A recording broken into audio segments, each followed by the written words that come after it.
We have been covering the various dimensions of yoga. Last week we touched upon yoga. Yoga means to connect. Yoga means to connect with the purpose, for a higher purpose. Connecting with the people outside, or for socializing, or on the social media, we don't call it as a yoga. Yoga means to connect with a purpose, higher purpose to connect. That is called as yoga. Last week I mentioned, when we meet some great people in our life, we say, it is my yoga that I met that person. That something value addition has happened in my life. We call that one as a yoga. And in this body, various limbs are there, and the skeletal structure gives the framework for this body. The framework is given by the skeletal structure.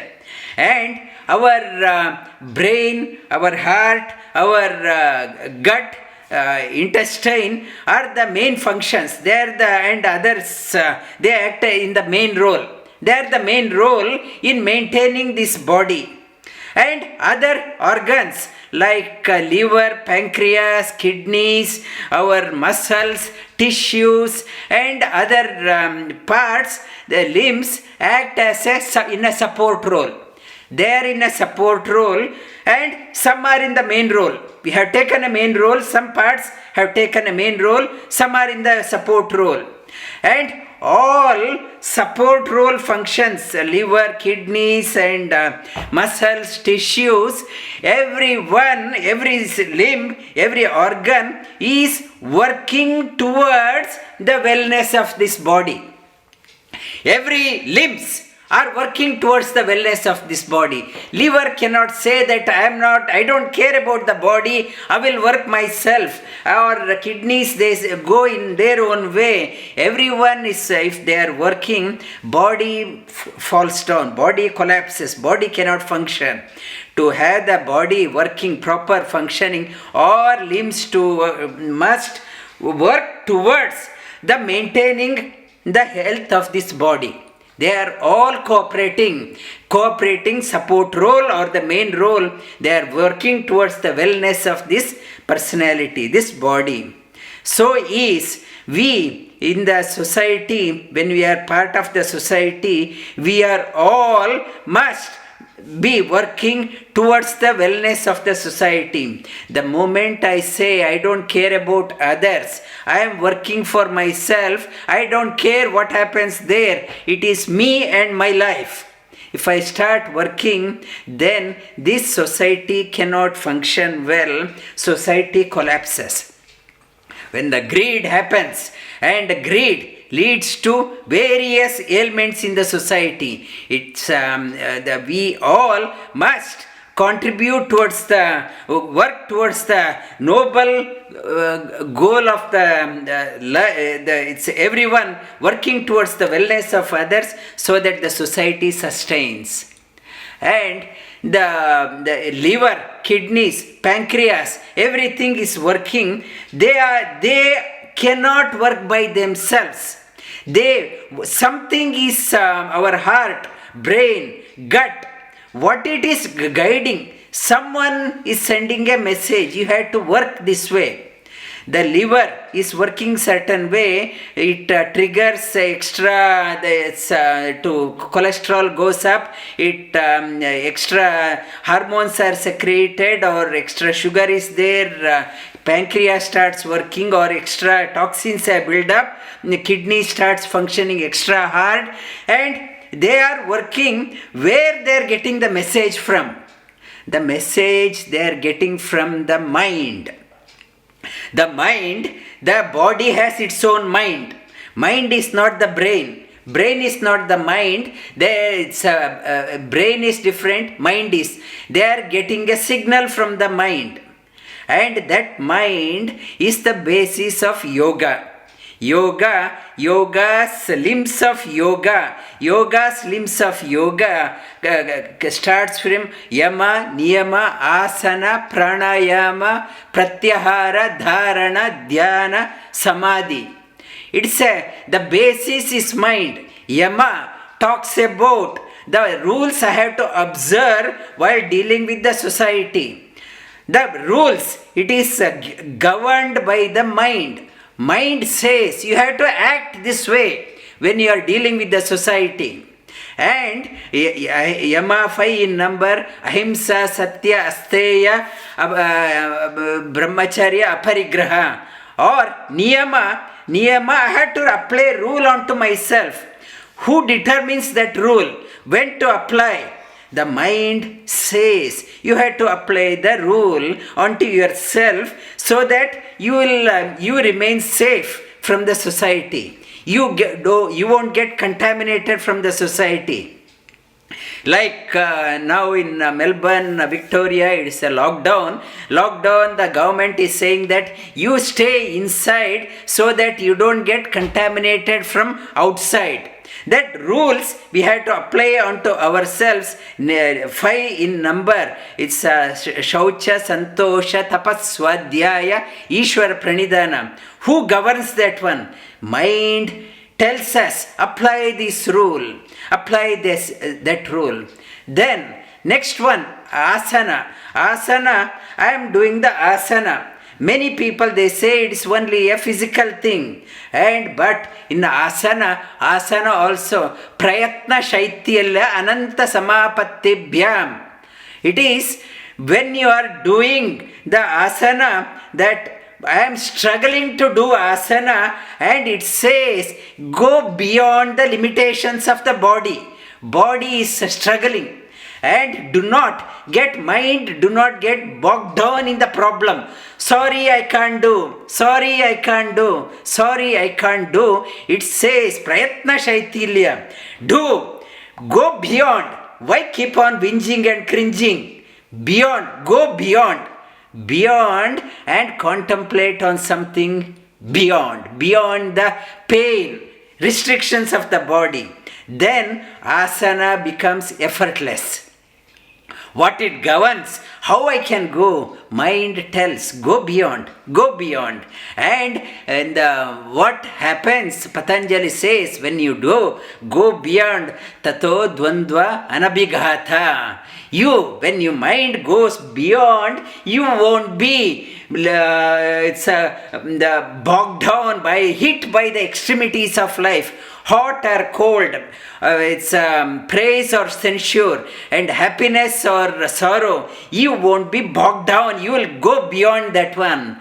And asana again, it is the mind. Mind governs us how to do the asana. Mind talks about.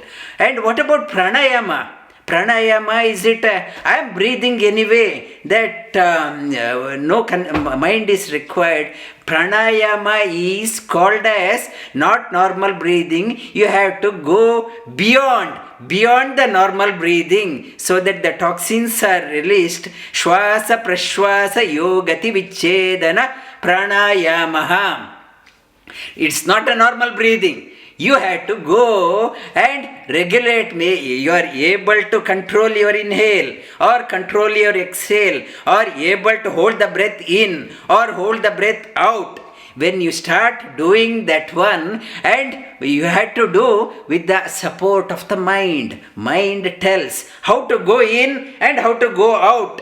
Mind gives us the impetus in pranayama. And tata kshiyate prakasha avaranam. Why I had to do pranayama? And the kleshas of the mind, the covering, I can't see the direction properly. And it says the clarity in you improves. And you can get the clarity in your thinking, in your the vision for your life through the pranayama. Mind says that one. What about pratyahara?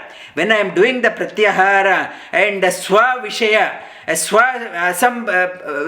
swavishaya asamprayoga chittasya, and the swarupa anukara iti iva indriyani pratyahara. It says pratyahara. How do I withdraw from that one? How can I withdraw? Withdraw says the happiness is not in the object. Object is there by itself. For example, in the supermarket, if I go, I don't want something. It is a clearance sale, 99% sale. This one, no, I am not at all interested. I am a vegetarian. And I go to in the supermarket, they say this meat is throwaway price, only $1 for 10 kilo. It never attracts me. I won't go near that one. Or I am a teetotaler. If the alcohol, they will say the 1 liter alcohol we are selling for $1. It won't attract me. The happiness is not in the object. My contact with that one makes me to get drawn towards that one. That happiness is not in the expensive house or expensive car. That is only an object. My contact, when my contact is not connected, contact is not there, mind is not, it's not bogged down. I am not bogged down. That senses are connecting towards that one. It is not to blame the object, but the senses. Just withdraw the senses from that one. It is called as Pratyahara. Pratyahara, again the mind. It is not to blame the object and the sense, just withdraw the senses, and that is called as Pratyahara. And Dharana, next step. Patanjali talks about it's Dharana, it is holding the breath. Desha Kala Bandha, Bandha Chittasya Dharana. In a place, in a certain place and a certain object, if you can remain focused on that object for a length of time is called as Dharana. For example, our Brijesh Bhai is working in the bank. Now he wants to count $10,000. Now his focus 100% on the note. He'll be counting one by one. Mind is not going anywhere, here or there. So focused while counting, that is when I hold my attention for a length of time, that is called as Dharana. I can focus. Everyone can focus on the interest. When the interest is there, I start holding my attention for a length of time. Desha, in a particular place. Desha Bandha. You lock your attention, Chittasya. You focus, bring your attention onto your goal for a length of time is called as Dharana.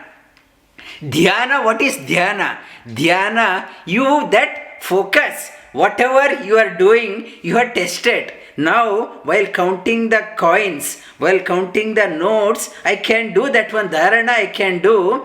Now, exalt that one to the higher purpose in your life. The same, the object you are changing.